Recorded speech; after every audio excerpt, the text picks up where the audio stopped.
Ada seorang guru hafal Quran datang menemui saya, minta maaf karena sampai 2016 dia mengatakan saya kafir karena saya mengatakan Ar-Rahman al-Ashistawa itu adalah al-istila, Allah berkuasa. Sedangkan kata guru saya, kata dia sebelum dia tobat, ini tobat dari Wahabi, kata dia, kata guru saya, Tuhan itu di atas aras, maka siapa yang mentakwil itu kafir. Ustadz Somad itu gimana? Ustadz Somad itu kafir. Jadi sampai 2016 Ustadz masih kafir. Baru akhir-akhir inilah Ustadz Islam. Dan dia minta maaf ke saya. Saya pikir begitu berbahaya. Tadi Kiai menjelaskan itu begitu simpelnya, sederhana. Tapi bagi masyarakat, berapa banyak Ustadz dan Kiai dikafirkan hanya karena mentakwil. Mereka harga mati bahwa Tuhan di atas aras. Siapa yang tidak menyebut itu kafir. Man lam yukafir fahuwa kafir. Bagaimana bahayanya ini kepada umat, Kiai? Ya jelas bahaya. Karena mengkafirkan orang lain, mengkafirkan orang muslim itu akan kembali kepada dirinya sendiri. Walaupun kita tidak mengkafirkan mereka yang mengkafirkan kita. Saya tadi berharap Kiai mengkafirkan, jadi saya dapat legitimasi begitu. Masalah ini di kalangan Asy'ariyah terjadi khilaf. Sebagian ulama mutaqaddimin seperti Syekh Abi Ishaq Asy-Syirazi, pengarang kitab Al-Muhadzab. Kata beliau, ahli bid'ah yang mengkafirkan kita berarti kafir. Kata beliau. Wahabi kalau mengkafirkan kita berarti kafir. Karena di dalam hadis, man qala li akhihil muslim ya kafir, faqad ba'a biha ahaduhuma. Cuma kata Imam Nawawi dalam Raudhah, juga dalam Raudhatut Thalibin, pendapat yang muktamad tidak kafir. Mengapa? Karena mereka ini ada syubhat. Mengkafirkan ini karena ada syubhat di dalam pikirannya. Apa kira-kira yang memotivasi mereka untuk tajsim ini? Yang memotivasi mereka ya kurang belajar.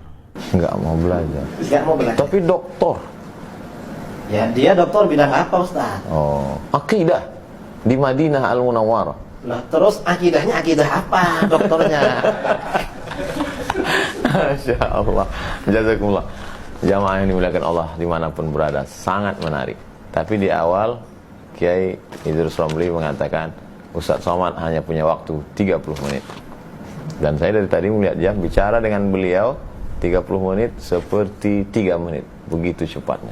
Saya yakin jamaah pasti tidak mau berhenti.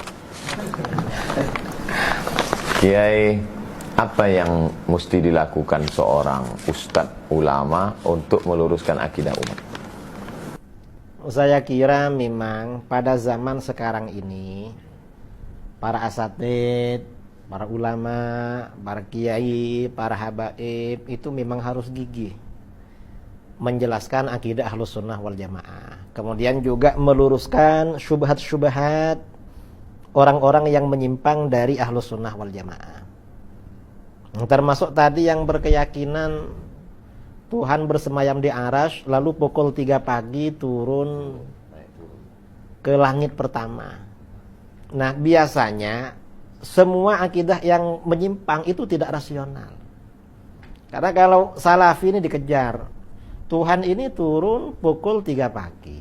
Itu pukul 3 pagi ikut waktu daerah mana? Kalau waktu istiwa kan jalan terus. Setiap matla itu selisihnya kan kecil. Berarti Tuhan pindah-pindah. Ya.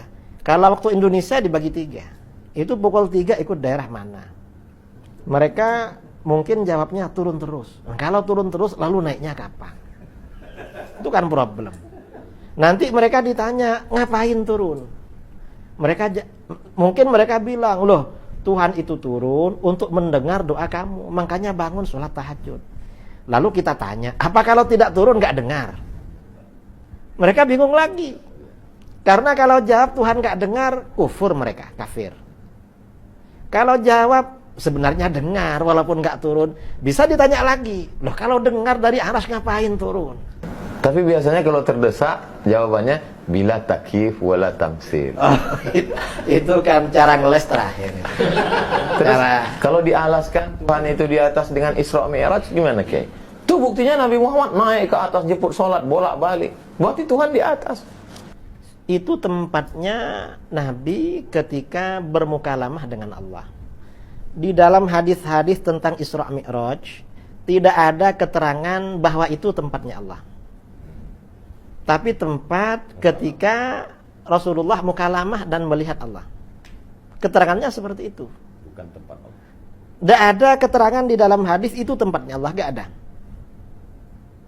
Karena yang Isra Mi'raj, yang membaca hadis-hadis Mi'raj kan kita kan.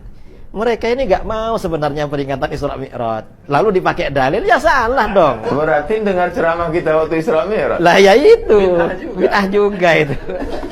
Dialaskan lagi doa, Kiai. Buktinya kalau doa itu nunjuk Allah di atas. Kalau Allah di bawah pasti doanya gini. Kata para ulama, atas itu qiblatud doa, sama dengan Ka'bah itu qiblatus shalah. Kalau tanah itu qiblatus sujud. Gak ada orang sujud itu ke atas, gak ada, ya pasti ke tanah. Makanya di dalam Al-Quran itu fasjud waqtarib, sujudlah dan mendekatlah. Kalau ini tidak ditakwil, ini bahaya, karena berarti Allah ada di bawahnya karpet ini.